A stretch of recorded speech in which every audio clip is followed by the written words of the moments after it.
Welcome to episode 53 of the weekly Goodwin Boxing Show on YouTube, on SoundCloud, on iTunes, or wherever you want to get it, with myself, Martin Theobald, and with Steve Goodwin, head of Goodwin Boxing. Yeah, hello there. One thing I want to say, if you're watching this and you haven't subscribed to the channel, please click on the subscribe button, because once we get to a certain number of subscribers, it generates money. If it generates money, it helps all the boxers. So please press subscribe if you're not already subscribed to the channel. Do it, because we don't take anything out of it, so we'll find a way to give it back to the boxers. Exactly. And yeah, keep watching, keep telling others to watch, etc, etc, and it's all appreciated when you share it, so great stuff. So on the back of a busy weekend, ahead of a busy weekend, so we'll start off from last Saturday, your call, which I was gutted I couldn't make it, because it sounded like 3 decent headline fights. It was a good show, really good show. Yeah, and a decent undercard. So we'll run through it, and I'll give you some names. We'll try not to take too long on each of them, because we're also going to do a preview of this weekend. So we'll kick off with Angelo Bevilaqua against Ricky Rose. Well, I mean, Ricky doesn't get stopped very often, and Angelo just overpowered him. I think Angelo is going to walk through a southern area when he gets to it. He's really tough, really exciting. The more rounds, the better, and he just overwhelms people. So Angelo, top talent. Tony Pill's doing a brilliant job with him, and he's definitely champion written all over him. Lovely. Upset. Brandon Ball lost to Stefan Sachev. Gutted for Brandon. I think he came in too light, he said, and he didn't feel right, and his punch resistance wasn't there. We just have to consign it to the fact that he felt wrong at the weight. Disasters happen. It's a minor disaster. He'll be back out on June the 8th, I think, and we'll be ready to go again. It's not going to define him. He's a young man with a lot of talent. He's no different to what he was before that fight. He's still going to go the same place as he wants. He's just had to suffer a setback, but that's no problem for him going forward. I did watch a video he did where he said he was too light at that weight, and that's what he felt. He's going to move up potentially, or he wants to fight at a slightly higher weight, but that's fine. He can learn from that. He just got caught. People get caught. It's just how it is. Mark Butler, Anton Naked. Mark Butler looked really good. You'd be really impressed with him. Really I don't think I've seen him before. No, it was his debut. Oh, I definitely haven't seen him before. I'll explain it. It was one of the most impressive debuts I've seen over the last 12 months. I thought he looked good. I had a lot of people come up to me at ringside and go, "Who is he? He's really good." Where's he from? What's his background? He's basically an amateur. Worked with Xavier, another Xavier fighter. Oh, okay. Out of IQ Boxing. Out of IQ Boxing, and the trainers there. Really good prospect, and he's an IQ Boxing fighter. And you know they've got a production line there. Yeah. And they're all great. They're all great fighters. That's the right word for it. The production line. And bring them through and stay where you are. Same environment must help someone. Yeah, exactly. Adrian Redman, Callum Ide. Wasn't the greatest fight, to be honest. Adrian looked a bit flat. He won comfortably enough, but he needs to get. There needed to be a bit more of another gear. He was probably stuck in second gear. Maybe sometimes when a boxer feels you don't need to come out of second gear, you stay there. But yeah, he needs to drop the gears. Hopefully next time we'll find somebody who's going to pressurise him and make life more difficult for him. And I think he's one of those fighters that will perform better when the fighter brings more. Yeah, exciting young prospect Youssef Khoumari in a 6-rounder. One of our top prospects, as you know. 6 rounds. He looked like he might stop Birkenberg. Birkenberg's a tough man, but Youssef is just a slick boxer. Never lost a round again. He's just a top talent, and but he's very young. People, I always say that he could win the Southern Area tomorrow, but I'm not sure it's the right time for him to win the Southern Area. I think it's time for him to build, develop, and I think he can go beyond the level of most boxers, so you've got to treat him accordingly, and it's about winning that title and staying there, and I think we need that a few more developing fights first before we press the button. Alright, we'll touch on one of the title fights now. Liam Dillon, Dave Birmingham. Liam Dillon was brilliant. Relentless. I heard he was special. Relentless. Special fight. Dave Birmingham, I've got to take my hat off to him. At 37, he's a brilliant warrior. Yeah. Liam just was younger, fresher, threw more punches, and Liam was superb. And we're going to sit down, obviously, with Liam and Steve Kipps and plan where we're going to go next. But Liam's a young man as well, and he asked for the southern area, so we delivered it for him, and he's won it. And now it's where we move from there. But we'll obviously sit down with him and move forward. And it's great that he's done it so young. And I mean, you've said before about boxers reaching a level, but then you need to be careful because then you become the target rather than the chaser. Is that a concern with Liam, or are you happy It's always a concern when you're 22, so we've got to be smart. But you know, he's nowhere near his peak, but he's just a great talent, and he's got a great trainer. And between us, we'll work it out. You know, you don't hold on to a belt forever, just taking fights with the wrong type of opponents. You've got to look at what we're strategically going to do with him. But he's won a southern area, nobody will take that away from him. I think he's more than capable of going up another level, and we'll sit there and plan it accordingly. And Steve Kipps really seems to have the knack of getting those lower weights into a position where they're just relentless. Like Matty Chandler was the same, where just relentless fighter, walk forward, like not without education, with education, but you know, that having the strength and the energy to go. Steve's a brilliant trainer. Just goes under the radar a bit, but he's a brilliant trainer. Yeah. Look at what he does with what he's had over the years as well. Napa, Jason Matthews, brilliant trainer. Just goes under the radar. Nick Parpa got a stoppage against Taha Murasini. Looked massively improved under Josh Burnham. Yeah. Really did. He looked. He's only been with Josh for 6 weeks, but he looked so much more mobile, so much more varied than he has before. You know, before it was a hands-up style, bobbing and weaving, but his feet and head were moving in different directions. Now it seems to be that, I'm not saying it's perfect yet, but now all of a sudden the movement is much more consistent. I think that'll only improve. They're aligned. Yeah. Sajid Abid against Lee Hallett. Great to see him come down from Derby, put in a good performance. He hasn't had a lot of sparring, and that's his only problem. But again, he only had, I think it was 6 amateur fights, so we've got to bring him along slowly. But he's 7-0, doing a great job. He's in no rush. We're going to keep developing, and there's no doubt of being some fantastic fights down the line. All right. Denis Denikajev against Lee Williams. A little star, him. He's won. I saw you were very impressed with him. He is somebody that he seems to be going totally under the radar, and yet he would be one of our, in my opinion, one of our best prospects as we sit today. He seems to have everything, and I think he could be a little superstar. He's another one. I'm not particularly that aware of him, if I'm perfectly honest. No, but he just does his business, quiet, does his job, but he really has it. Yeah. He just has it. I will be keeping an eye out. Dalton Miller drew with Jordan Granham. Disappointment for Dalton on the back of a loss to Dwayne Grant. Yeah. Now he's had a draw with Jordan Granham. It doesn't help him.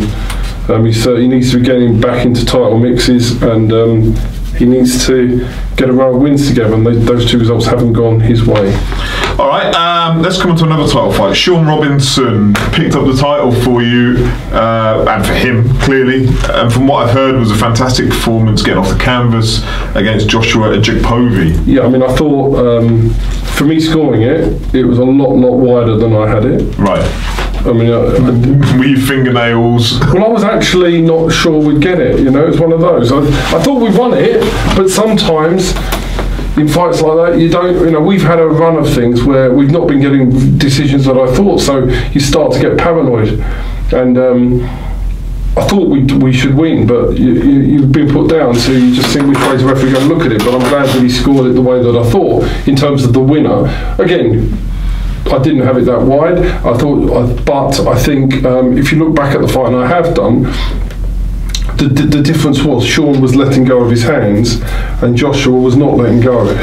Josh was getting, he was standing out of range and not throwing against Sean, and Sean was getting in range and throwing, and that made the difference. And Sean put on a really good performance, and it showed. You know, people forget he had a good amateur record. He won something like 35 out of 51 or something like that. He was a really good amateur, Sean, and he showed that. And he basically outmaneuvered and basically outjabbed and probably to a certain extent outclassed Joshua Ejakpovi, he can come again, but he needs to throw more shots.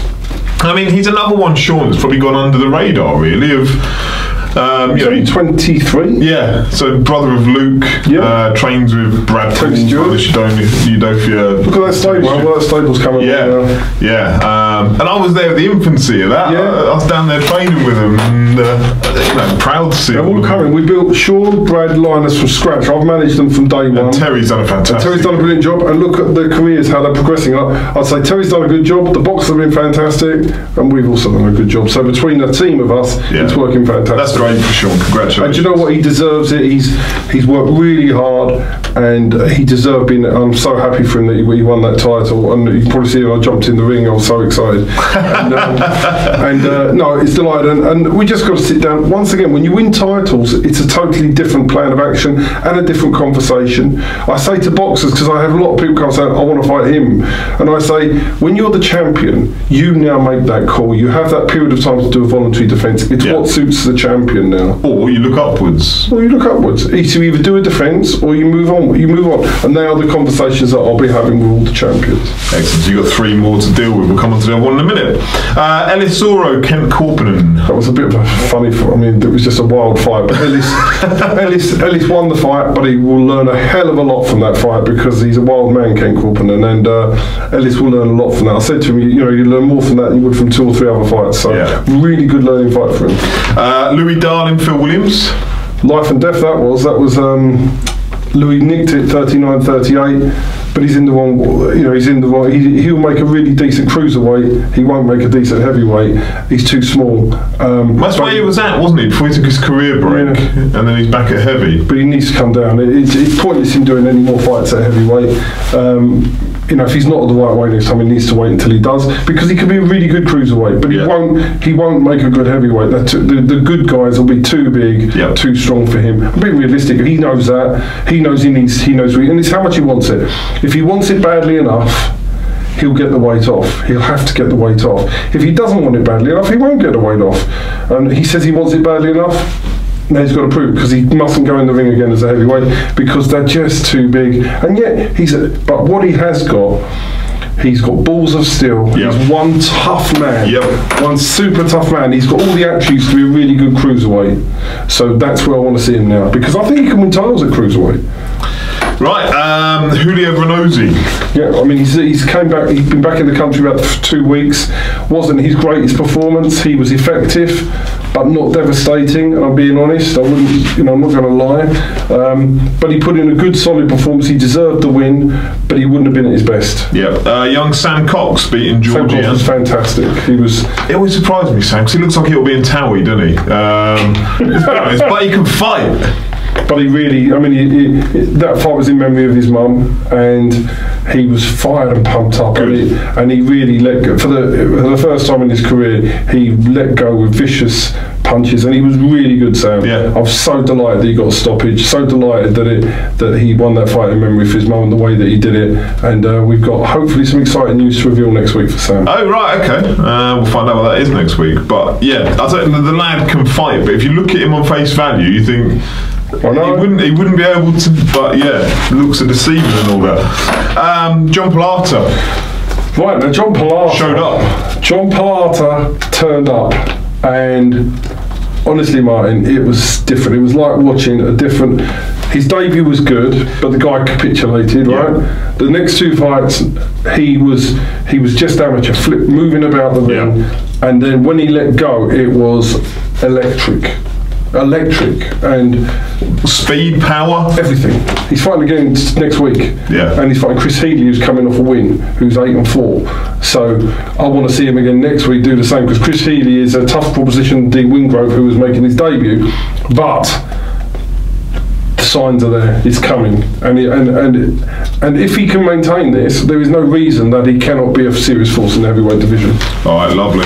And the final one then is Couzens, Daniel Mendes. Yeah, I mean, I've got to apologise to Daniel Mendes. Daniel Mendes he said to me, "Where's Martin?" Shit.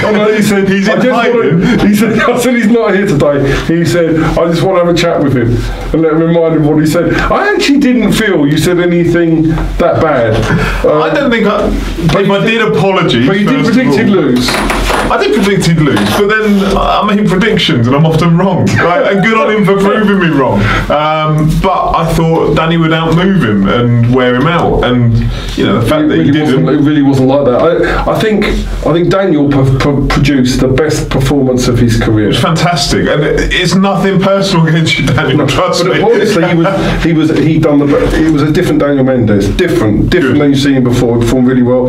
Danny, I would say, was not the same fighter that he may have been a couple of years ago, but irrelevant to that, the Daniel Mendes that turned up was superb. Yeah. So Daniel deserved to win, and Danny, there's a bit of sadness there because I love Danny a bit. So he's a nice guy. I get on really well with him. He's a lovely but he's retired now, and that's the end of him. And it'll be the last time we see him in a ring. And I just hope he comes down to the shows and keeps in contact, because or he becomes a trainer or he does something, because he's an asset to boxing. And maybe it was my heart ruled in my head last week, because I really wanted Danny to pick up that Southern Area title. His fifth attempt. Like, it would have been a great way, even if he'd have, left the sport after winning that, just to have that. But it's taken nothing away whatsoever from Daniel Mendes, because I don't want him looking for me this Saturday.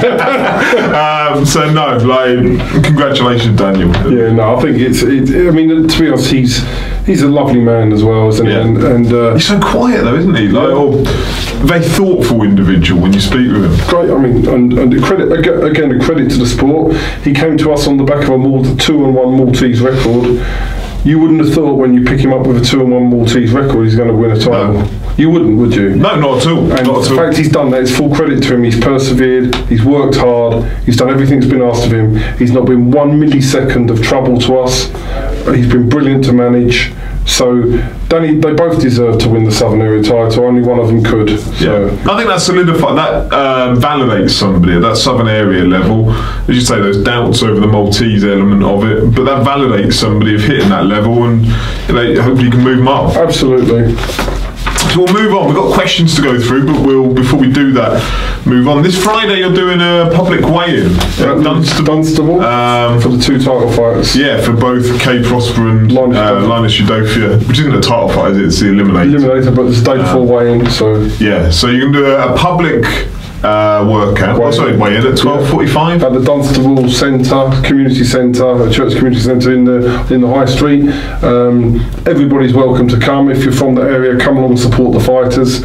And it'll be a great afternoon. So it'll be great to see as many people down there as we can. And are you looking to make it hostile for? I don't think it'd be hostile on Dunstable on a Friday afternoon. I don't think there'd be people rolling out the pubs at 12:45. I think if you made it hostile, if you made the weigh-in about 5 o'clock in the evening, it'd be hostile. Yeah. But no, it's just a chance for people to come out and show their support. Really. Good. So 12:45 Dunstable Community Centre. And now the 2 main fights on the Saturday night as well. Yeah, excellent. So we'll come on to that now then.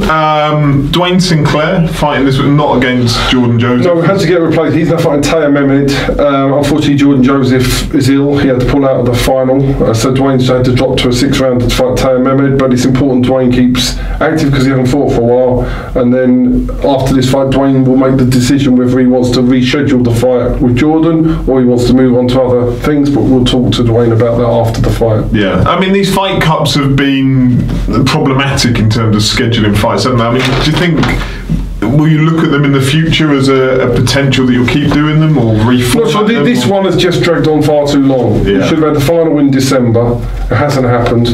I think it hangs. It's been unfortunate through the. It's unfortunate. I mean, the last ones were brilliant. This one, it's dragged on too long. Yeah. So we'll probably look to do the format a little bit differently, I think. The ones Carl Wheeler and Danny Couzens. They were great, weren't they? Yeah, they were great fun. Everybody turned up and fought. Yeah. This one hasn't happened like that for various reasons. So. All right, we'll move on from that. Denis Wahome. Denis Wahome's fighting Birkenbergs, who fought Youssef Khoumari last week. Because Denis is toughest fight to date.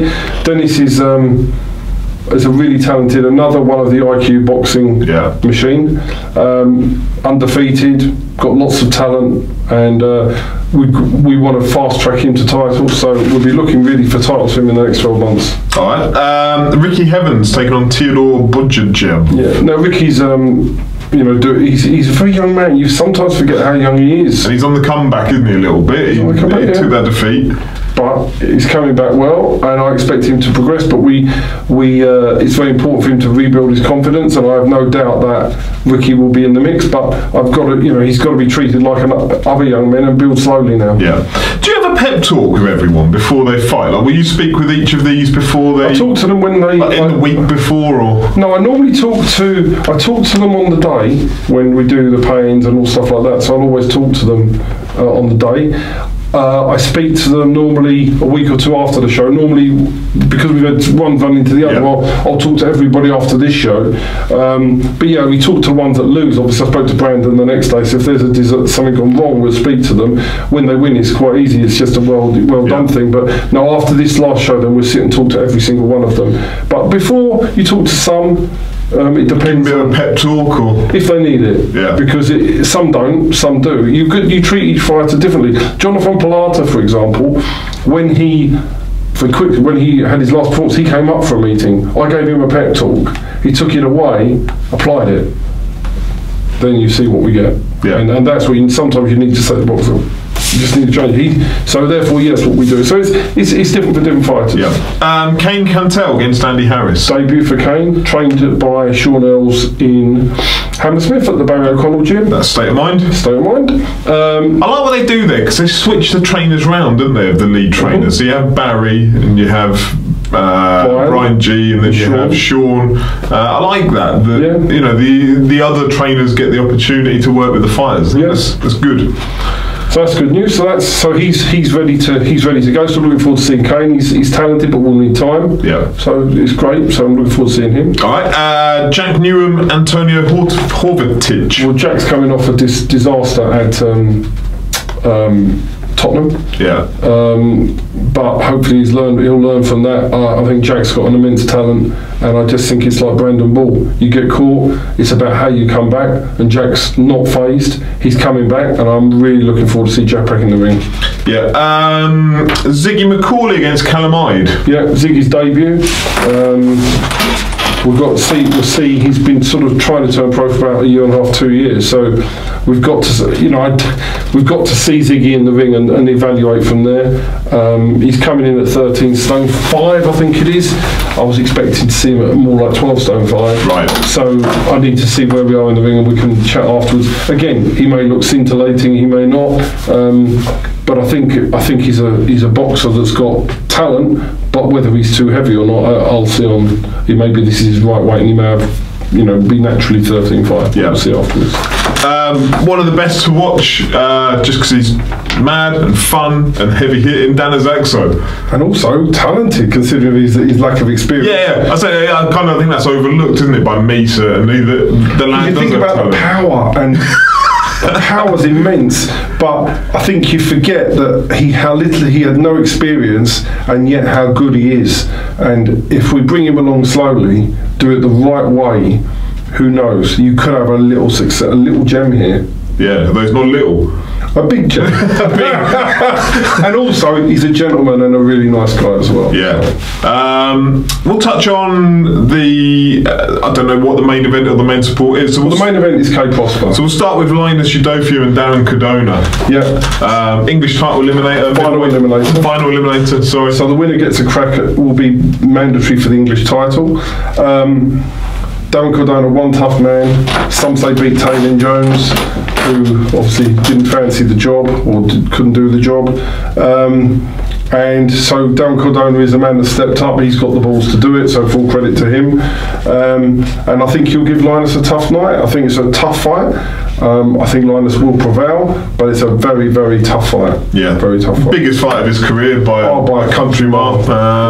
But yeah, this is an acid test for him, isn't it? Really, I think that's where all the building him up to 12 fights, giving him the exposure with David Hay and the Haymaker deal at the time last year, getting him on Matchroom shows. He's had all the experience of the bigger events, so we've built him correctly. Now it's time. He's now in to show exactly what he's made of, and I'm sure Linus will. Yeah. Brad Watson. Yeah, Georgiev's former English champion at super flyweight. Yeah. He's going up to bantamweight now. It's his first fight back after a year off. He had problems with previous management team, whatever it was that went on, but we're looking to get him active. I'm looking to get him out in March and April, so hopefully he'll look good against Georgiev. Then we're looking to put him on the Costas of Angelou show in April, so we just want to get him built up, and we're possibly looking at doing a show in Guernsey for him. So he is from Guernsey. Is he taking the jet ski over? Because I know he's done that in the past. Across the channel or whatever bit of water. No, he's flown over now. He's with Paul Rees down in Hartford or whatever it is. Hartford they train. Yeah. I look forward to it because I remember I did see one of his fights on Free Sport. Yeah. And he's an exciting fighter. Sure. Some of the lower weights sometimes don't necessarily excite, but he's exciting. Yeah, he was great to watch. I'm looking forward to working with him and building him towards titles, Brad, for sure. Adrian Martin against an as yet well, you've been here today. Unfortunately, matching is getting so difficult. It's getting so hard, and what happens is sometimes you have to take the not perfect opponent. Because if you bypass the not perfect opponent, you can get somebody less perfect, or sometimes don't get a fight at all. I've never known matching be so hard, and I think it was something like last weekend. A large number of fights didn't get matched on various shows around the country. Nobody could get opponents. They were discussing earlier, just in the south alone, you had a British Warriors show in Watford, you had MTK at Brentwood, you had yours at York Hall, you had Frank Warren's at the Royal Albert Hall on the Friday. 4 shows in there. I think it was 40 shows around Europe. March is a problem. March is a real problem for opponents. So I think boxers and trainers and everything will have to learn that sometimes you have to take imperfections in March. As long as it's sort of 70% right, that's good enough. You can't get the 100% perfect opponent sometimes. But it could lead to an interesting fight. Could lead to an interesting fight. We have a fight. As we sit here today, we have Adrian will be boxing, but we're trying to make a fight, and if not, we have another fight. Yeah. So let's just leave it like that. And one that Ramez Mahmood may or may not. Again, it kind of. He's a problem. His opponent pulled out literally today. We were informed. So now, 8 stone 12 is desperate to try and find opponents. So at the moment, it's a real struggle. We're going everywhere to try and find opponents. Yeah. Mikael Lawal. Yeah. The Beast. Yeah. How comes he's a Sauerland fighter? Well, there's 4 now shows before. I get on really well with his manager Ali, and there's no fight for him with Sauerlands at the moment, so they've stuck him on here. He's a good talent as well. If you get a chance, get down and see Mikael. He's a good talent. He's fighting that Ken Kauppinen. Yeah. So. Who is quite wild, so I don't think it's going the distance. No, if anyone's taking bets on it. No. Mikael Lawal debut, so we'll see how he's only had limited experience before, so it's debut, so we'll be able to talk more about him after the night. Alright, and then the final one of the evening, headline of the event, K Prosper, Sam O'Mason. What a cracking fight. So Sam coming down from Sheffield, we've done the head-to-head with them both. He was very composed, relaxed, confident. Kay is up for it. I think there's a different energy about the two men, isn't there? I think Sam's almost got the been there, done it kind of feeling about him, and Kay's like got something to prove about himself. Well, I get that Sam thinks this is just a routine win, and I think, I'm sure he's trained as hard as he can, but I think that his feeling is that this is a fairly comfortable win for him. And obviously Kay's fired up and wants to prove that wrong. That's why we had to get the fight in the south. We felt it was going to be very, very hard to win in the north, and we think this gives Kay a realistic chance. It's the best chance we can give him. Yeah. And do you know what? He's got a good chance of winning this. He's the underdog, no doubt about that, but don't write off Kay Prosper. Yeah, so I mean he's changed as a fighter over time, hasn't he? He used to rely upon that power that I think he realised probably during that Raheem Noble fight, probably somewhere around round 3, that power wasn't necessarily enough to take him to titles. I think you could probably see it visibly, melt as he was in that ring. And then he's grown back, and he's been great since coming back. Put on performances I don't think we'd seen from him before, using a skill set that wasn't visible before. I think he's using his skill set and using his power from the skill set rather than just relying on power. Yeah. So Sam O'Mason hits hard as well. It's going to be a very, very exciting fight, and it's one not to miss. Yeah. Title fights will be on earlier than usual this week. Okay. I'm expecting the first title fight to be on between 7 o'clock, around about the 7 mark, something like that. The first will be Linus's, and that will be followed by Kay. Yeah. So you're going to put them, because they're both from Luton, they both, you know, all the people that are travelling down from Luton, they're going to come on fairly early. Well, the other problem is I have to be away from the venue. Oh yeah, you do, don't you?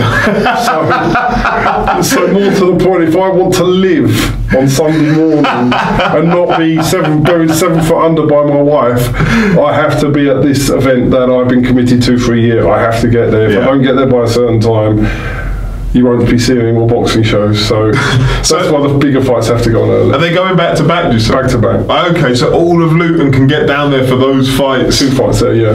Wow. That'll be something special as well, because I know Linus is building his following, Kay building his following, Luton getting behind both men. Yeah. They've both done little open workouts, and then, you know, the Friday weigh-in. Oh, it's going to be something special. Great them being on the same show together, I think. Yeah. I mean, it wasn't by design necessarily, was it? But, you know, it's great from that perspective. I think it's harder on both lads because they're selling tickets to the same people. There are crossovers, but I think it's a chance to put Luton on the map for both of them. Yeah, and you got that sponsorship for Kay as well recently, which helped him with this fight. Which were Premier Windows, and facial glazing and suppliers from Luton. So if you need any windows or doors, go and see Gary Warby at Premier Windows, because if people support the boxers, go and support the firms that do. And Bob Kempster down at Facial Glazing in Abbotswood Road in Luton, he supplies all facial glazing supplies. So if you need that, get hold of these companies, because support the people that support boxing. Yeah, that's any boxers watching, send me one of your sponsors. I'm going to give one of them a shout out next week. That's a good idea. For whatever, like, no reason behind it particularly, I'll pick one. Okay. So someone send me a sponsor and we can mention them and talk about them. Yeah, and tell them why they're great, and I'll probably have to make it up. But we can do it with research. Yeah, I'll find out. Well, if sponsors are helping boxers, then I think the boxing community should help those firms that do that. Agree completely. I think it's great. So we're going to move on to questions, starting with our Scottish friend Craig Scott. Hope you're well, Craig. So this is a follow-up to last week. I was texting about you the other day, and I said, I think Steve actually loves the questions that are a bit more taxing and challenging. I said, so he doesn't take it personally. Absolutely not. Like absolutely not. And so dear at Steve Goodwin, great episode of Ring Talk. Thanks for your answer. I love you too. Question. If a ticket-selling home fighter is scraping 39-38 fights against away fighters, how long would you let that carry on, regardless of whether they're exciting/close fights? Okay, so there's 2 issues here. Let's take the home fighter that is not cutting, he's not good enough. Those fighters that are not good enough, it's too hard for them to continue. So we would have a conversation with them. But what if they were selling 300 tickets? You still have the conversation with them. Right. Because if you're not good enough, if you're not good enough, you're not good enough. So to me, that's not really that relevant. What's the benchmark of good enough? Good enough to me means I feel could win the Southern Area title. Right, I think that's, as I was saying earlier, it validates something. If you can't win or compete or be close to winning a Southern Area title, then you shouldn't be boxing. There are better things to do in your life than do that. Then you may consider going on the road and being a journeyman to make money for your family, but to be a ticket-selling home fighter and doing all that slog, if you're not going to win something at the end of the day, is pointless. So that's the point. However, to compete for one, I think. To compete for one. You know, like Danny Couzens didn't win one, but he would question whether he should be in the sport. No, you wouldn't, would you? But the question is this, that I would say to Craig is, if you see, and again, if you see a guy who's 9-0, 8-0, winning 40-36 continually against a crap opponent who's not his levels below like that, what should he be doing? Winning 40-36 for the 8th time running against a poor opponent, or should be winning 39-37, 39-38 against somebody who's going to test them? So we're always looking. If somebody wins 39-38, 39-38, 39-38, as long as the standard of opponent during those 39-38s is rising, that's okay. Yeah. That's okay, because what it means is you're testing them, they're learning. And you set them tests. Sean Robinson has had tests. Liam Dillon has had tests. Liam Dillon hasn't won 40-36. Look at his scores. He's dropped loads of rounds. But when he's 9th fight, he comes out and does that in the southern area. That's about developing the fighter. So I'm not talking about dealing with fighters that are useless and trying to scrape the wins. I'm talking about developing fighters like Ellis Zorro, 39-38 last week, but he would have learned a lot from that fight. I think it's important for him to have 39-38, 39-37s. Yeah. So the answer is, as a general rule, we're trying to match them a little bit more difficult every time. As from a negative point of view, if they are just so poor that they're winning 39-38s down the line, you've got to have a word with them. I'll give you an example when the 39-38 is a bit crazy. Is that Adi Burden, who's been making great progress, just beat Calamide 39-38 in his last fight. Now that's really poor. Right? The second time he'd fought Callum as well. He'd beaten Meteor before. That was a really poor performance, and I think that was not caused by AD not being good enough. It's because I just think he took him too lightly and didn't do it properly. So there are times, but it doesn't mean AD Burton isn't going to win the Southern Area title. I fully expect him to do that. So you have to take it on as you're building fighters, and because they lose rounds here and there, that's great because it shows they're learning. But I get Craig's point that if you're not very good and you're scraping 39-38 because you're not very good, then the point should be that they should be told to stop. Yeah, so tune in next week for the third instalment of Craig's questions. But I'm looking forward to the next one. But I hope I've answered that as best I can. I mean, you'd have to chat through. I'd happily sit with Craig and chat for every fighter and why and what and everything else, you know. But he ran away to Scotland, so. When he comes down, he's always welcome to come down. Question from Paul Altai. From, say, a fighter's £40 ticket they sell, what is the breakdown of where that money goes? Okay, so basically, rather than go through the intricacies of it, they have to sell a certain batch of tickets. So for the first batch of tickets, they keep a third of it. Yeah. And after they hit a certain number, they keep a half of it. Right, so £40 can't just be broken down as easily as... Well, you can start doing things, but then every promoter has a slightly different arrangement. Yeah. But if you summarise it, basically, they've got to sell... Some promoters want to sell 100 tickets to earn their money. Some want to sell less. We ask them to sell less.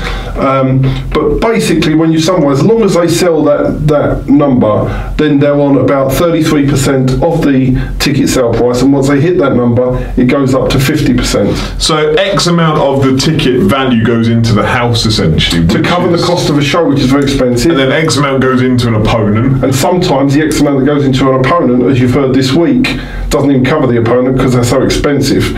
So sometimes the house comes there and the opponent goes up there. So that's the theory, but sometimes the promoter will lose substantially out of that. Yeah. And sometimes they might gain a little bit out of that. But as a general average rule, you have a certain amount of tickets that they sell, certain amount they keep, certain amount covers the opponent and promoter, and that will be in different percentages compared depending on which opponent that promoter gets and how much it costs and how desperate they are for an opponent for that fighter. All right, Paul, hopefully that answered it, but give me a shout if not, and I can follow up next week, just like Craig.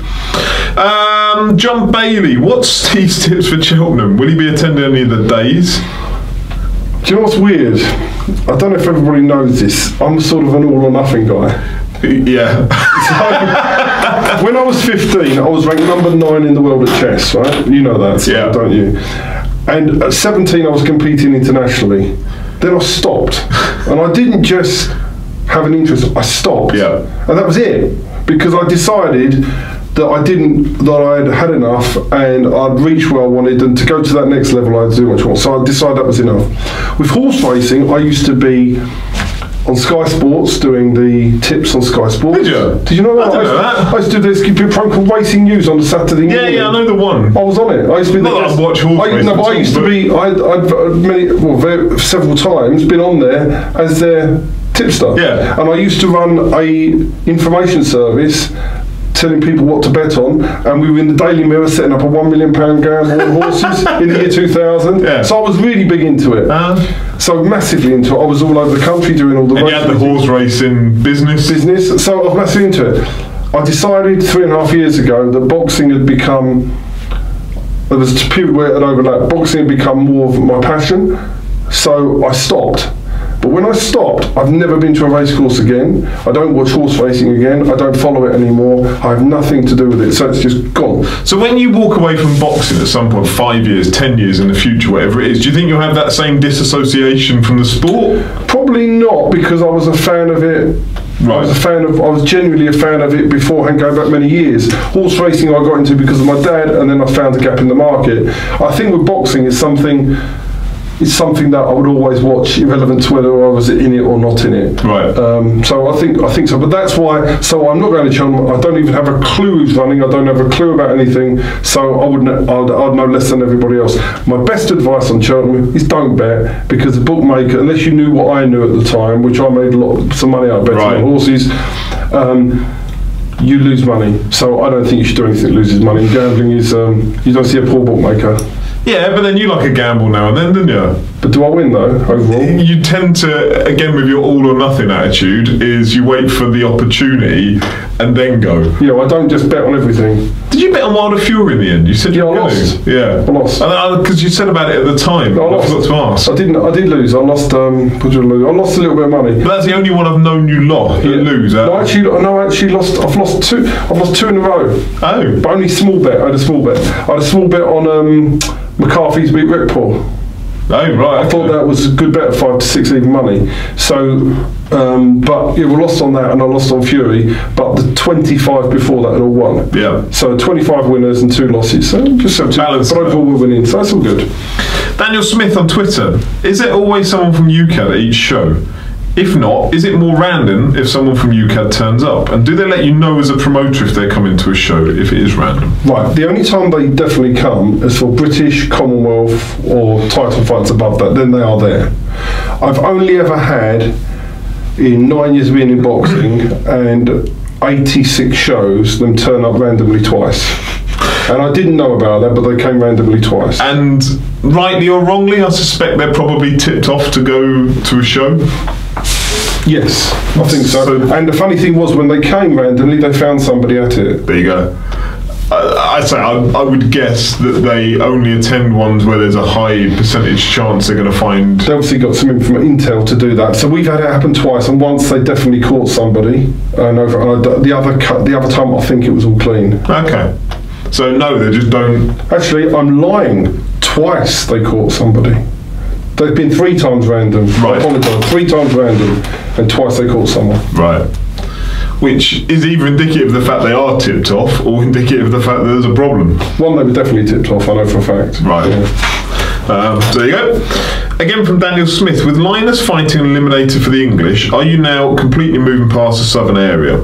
If so, who in your stable will you look to manoeuvre for a shot instead? We had no choice. I've had this debate with people at the board and everything else. We had no nobody seems to comprehend this.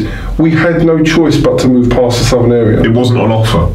Well, it was, but what happened was, we get to the stage where Taylor Jones has pulled out. Linus has now meant to fight Taylor Jones. It was supposed to be arranged in September, then it was December, then it was March. His supporters are now saying, when are you having a proper fight? And we were told in February they were going to send Denzel Bentley to Linus Udofia out to Perspids. We can't go through all that again. We've been through it with Linus, with Taylor Jones, been through it with Dion Juma and Chris Smith. That could mean we're stuck for another 4 months.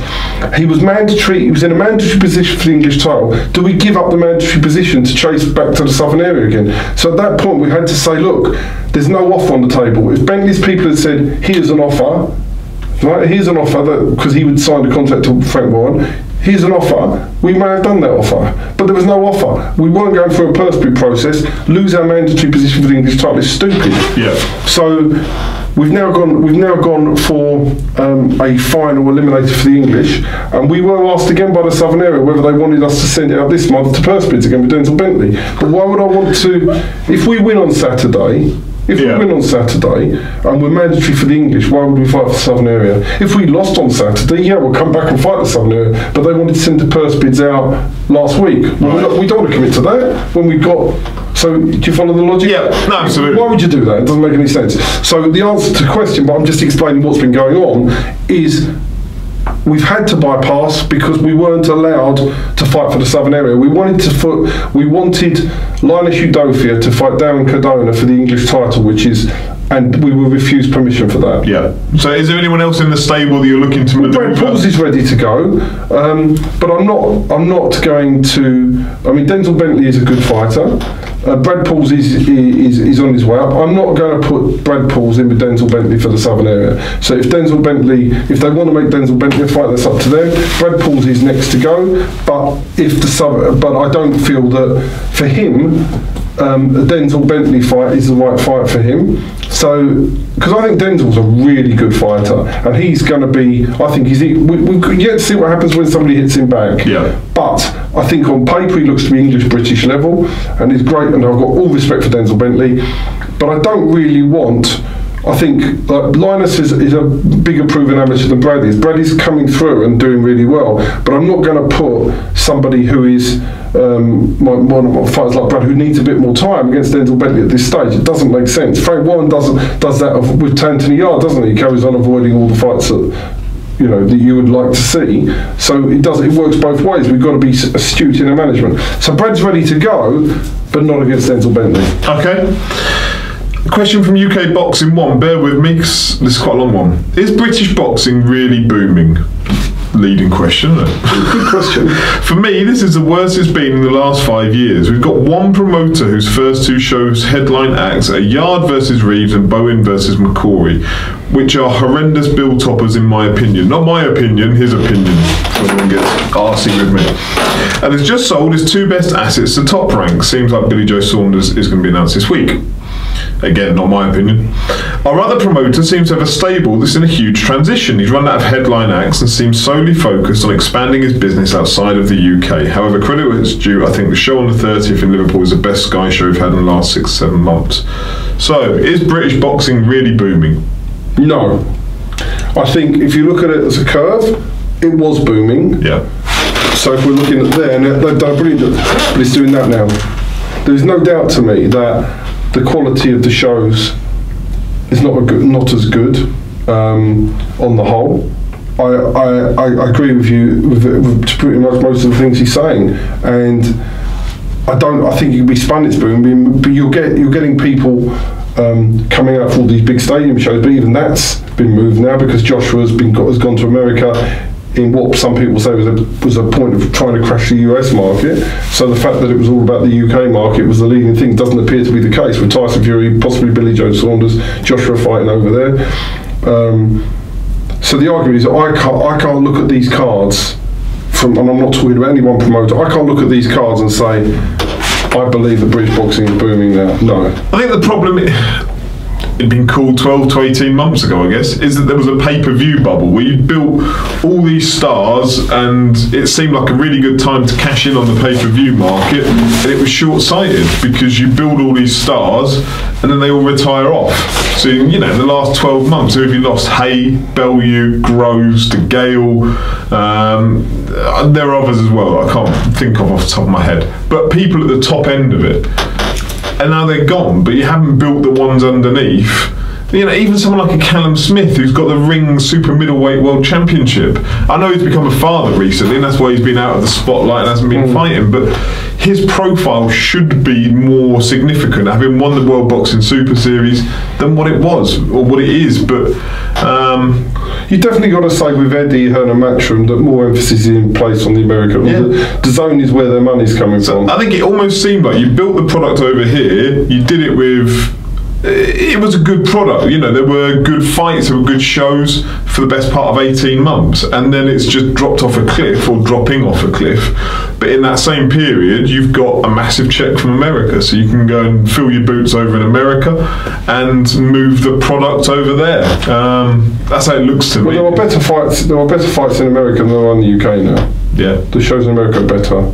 Yeah. Well, credit ITV for getting Spence versus... Yeah, it's great. But again, it's an American fight. Yeah. You bring in an American fight. What I'm saying is now, you say the best fights are done over here. That's no longer the case now. No, I'd agree. Oliver McManus on Twitter. Seemed to be a bit of confusion, certainly among people near me, around Nick Parpa's stoppage at the weekend. Just wondering if Steve could shed any light on exactly what happened and if he knew what Taha was taking umbrage with. And just to say, I really enjoyed the show. I think when you have something happen like Bob Williams on Friday night with Joe Mullender, you get a knee-jerk reaction from refs the next day, and things get stopped, and you think a little bit earlier than they should. And I think there is no doubt that that was a sickening knockout on Friday night, and I think if Bob had his time again, he wouldn't allow him to walk into that. It's just credit. I know you've had Joe in your stable before, but what a tough man. Like, he landed on his fucking face. I suspect he was knocked out, but that fight should have been stopped. Like, I don't. He still got up. How he got up from that? I know how he got up. That's credit to what a man he is. But the corner, I suppose, the corner didn't throw the towel in. I think, but I suppose maybe the corner didn't think the referee was going to allow it to carry on, so they didn't want to throw the towel, and they thought the referee would do the job for them. I'm sure if the corner knew the referee was going to let them carry on, they'd have chucked the towel in or jumped in the ring to protect him. I think Bob made an error. Everybody's human, but then I think you get a reaction the next day from all refs around the country, and I think that stoppages are going to happen much, much quicker, even maybe this week. Yeah. So that's what you think happened? Was it a reaction? Although, listen, Taha was getting beaten up, and he would have got probably more hurt, and I think the referee sat and thought, I don't want another fighter hurt. He's going to get stopped here and beaten up. I'm going to stop it. And it's such a difficult job, isn't it, as a referee, because you've got a baying public that ultimately you want to see knockouts. That's kind of why you go to box. Like, for most people, you want to see the lad you're there to support knock his lad out. Like, that's kind of what it comes down to. But as a referee, you've got to make sure both lads are safe, both lads leave that ring on their feet, both lads leave without any long-term repercussions. So it's not to underestimate how hard that job is for Bob on Friday night. Corners have their part to play as well. Ricky Rose on Saturday was knocked down quite badly a few times, got back to his corner, and Johnny Greaves just retired him on the stall. Right thing to do. Fighters' health must come first. If they're getting a bad beating, just pull them out. Yeah. The second question from Oliver. If I'm allowed 2 questions, who is the tallest boxer Steve has ever worked with? This could help with an article I'm working on. Imantas Davatitis. The one that Mark Little 6 foot 9.5 inches cruiserweight. Oh my God, he's huge. Yeah, he knocked out Aji Sharif twice. Do you remember? Yeah, he was like a stick insect of a man. I don't know if he's still boxing, but my God, he's huge. So he's the tallest boxer. Yeah. All right. Yestin's on Twitter. When you put your own fighters against opponents making their debuts, how do you know that these fighters will be a good choice for your fighters, as they might be levels ahead? I like that question. Not with me, they're not. I don't very often put my fighters in with debut kids. I did on Saturday, John Palata against Dean Wingrove. Yeah. I don't. If you look back at our track record, we don't do it unless we are sure what we're doing. Yeah. So we prefer not to do that. So how do you find out about, say, Dean Wingrove prior if I can't find out, I don't match them. Right. I've been offered so many times. So if I can't do my research and see what I'm doing, then we don't match them. Simple as that. Don't take chances.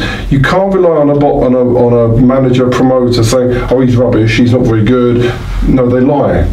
They lie to try. They're not. We would never do that to anyone. If somebody says how good is one of our fighters, we would generally tell them at the home fight if they're making their debut, because we don't want to see another fighter hurt. So we want to pitch them right. But yeah. So the bottom line is, probably a question asked to those that go and get their fighters ironed out by debut kids, but for us it doesn't happen.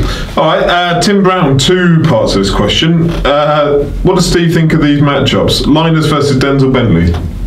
It may happen for British title down the line. So if you're talking, it's a fantasy matchup, because it's not.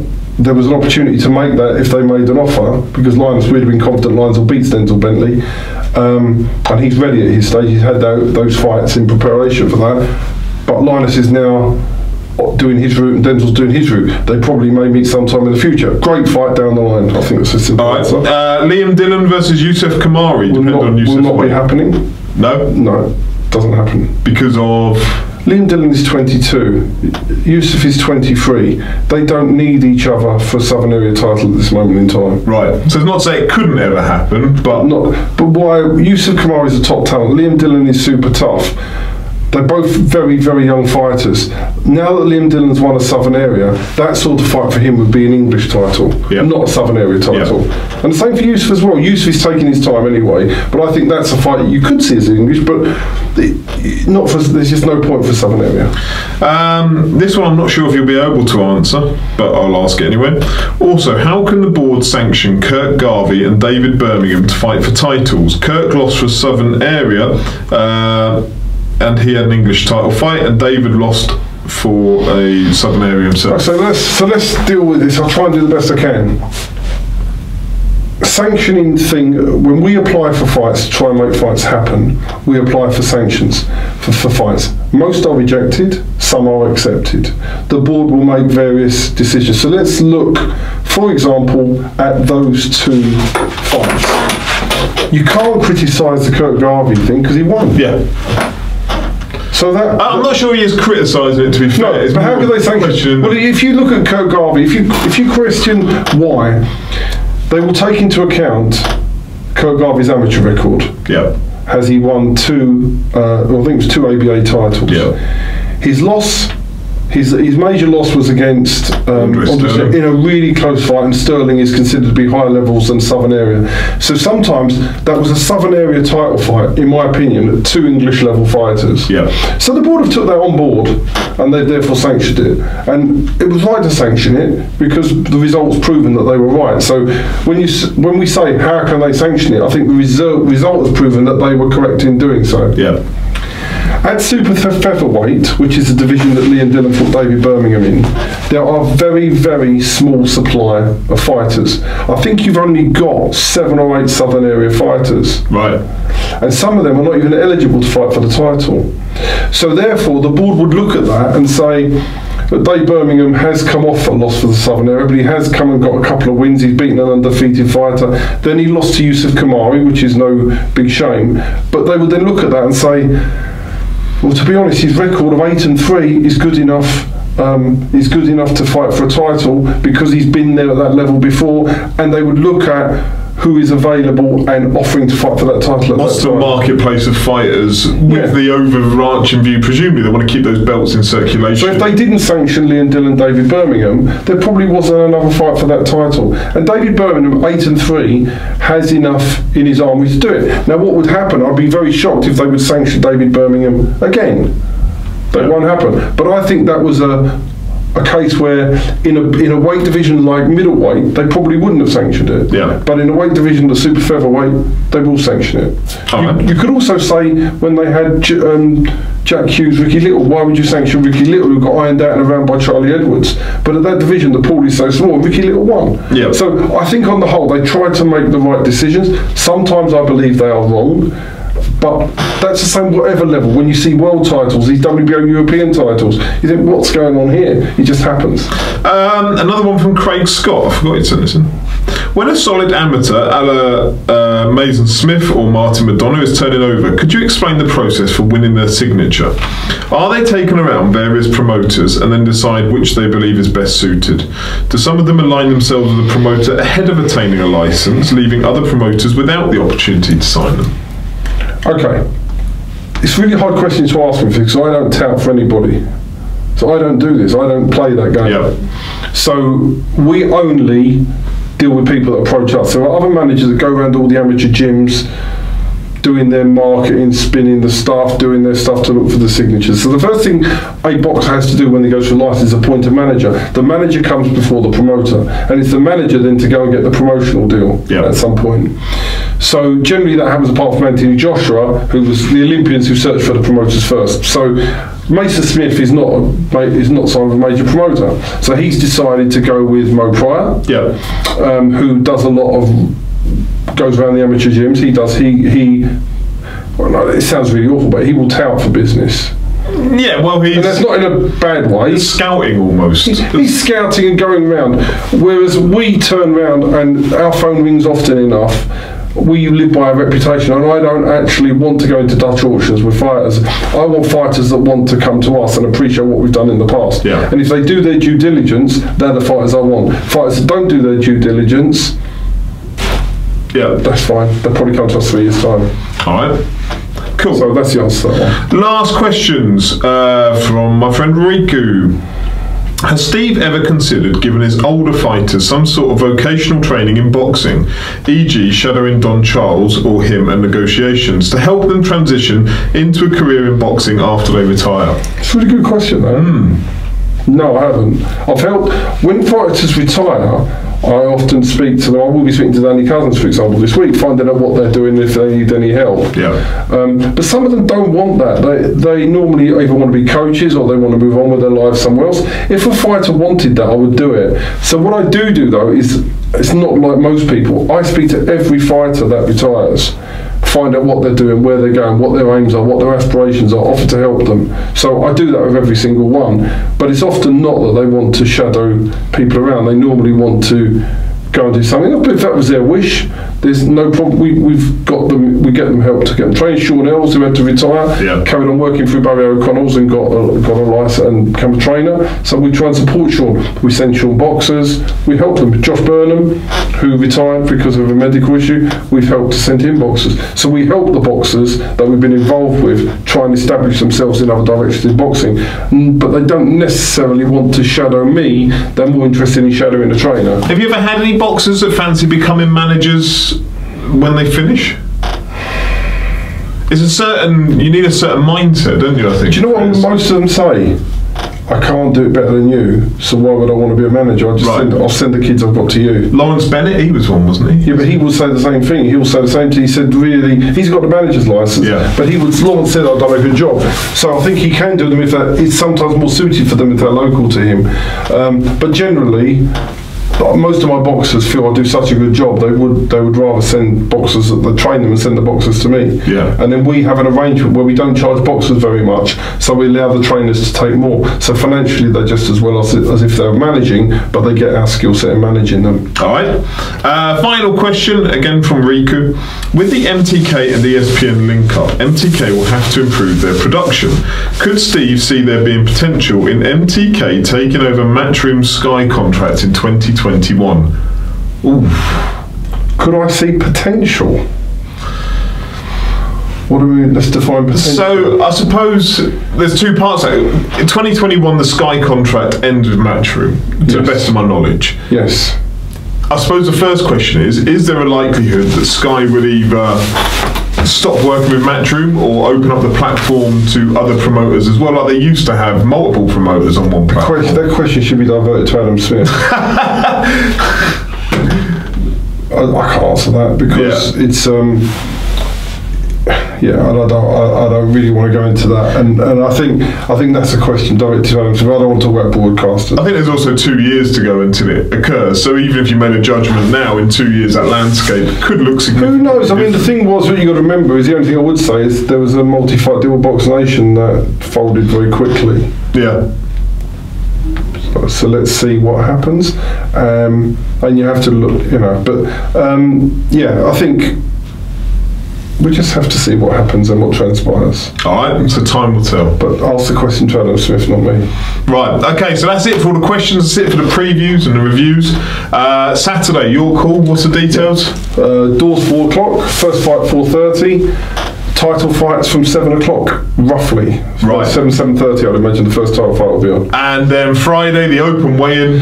12:45 at Dunstable. Have a look on all the Goodwin boxing posts. All the details are there. If you're anywhere near, come down, meet us, have a watch the weigh-in and see. It's going to be exciting Friday afternoon. Excellent. All right, and then week after next, you've got Wadi Camacho fighting Sam Smith in Madrid on the Friday. Sam Smith on the Friday. Madrid on the Friday, and the Cock Box on the Saturday. Clocking up air miles.